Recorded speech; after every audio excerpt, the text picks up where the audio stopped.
Excellent. That was the awesome Gina Close, a bright rising star of the banjo world at the Bright Box in Winchester, Virginia. And while she and the rest of the folks in that set after Bela Fleck have yet to win IBMA Banjoist of the Year, I really think that there's a great chance we'll see someone like her accepting that award in the near future. And of course, those awards wouldn't even exist if it wasn't for the International Bluegrass Music Association. And actually, earlier in that set, I featured a song from the first ever president of the IBMA and Hot Rise founder, Dr. Banjo himself, Pete Wernick. And that was him showing off his fancy phase shifter on High on a Mountain. And that was a really groundbreaking use of an effect when he first debuted it back in the 70s. So of course I followed that up with Ryan Cavanaugh showing off some more modern techniques with a pedal board on the song Mr. CJ. After that, we got back to some old school shredding from the Seldom Scene and the one and only Ben Eldridge.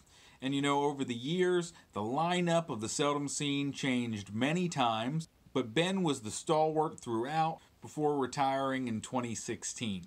After that, I included a number from the mighty Alan Mundy with his interpretation of the song Sabrosa by the Cubano composer Rene Touzet, and that was followed by banjoist Matthew Davis with the band Circus No. 9, because I wanted to show off the skills of a truly up-and-coming banjoist, so I picked that combination of Freeman and Bakersville Breed, recorded at Pisgah Brewing in North Carolina.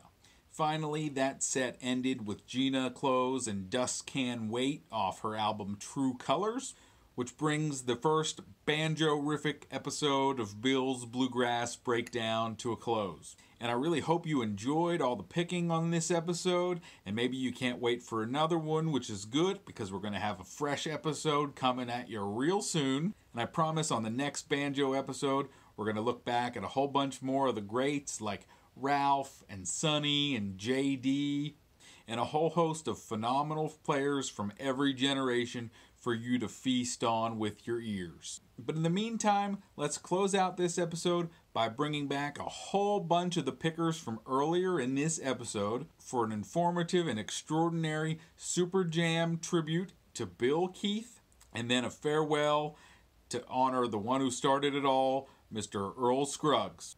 Thanks for watching, and I'll see you next time on Bill's Bluegrass Breakdown. Del yeah!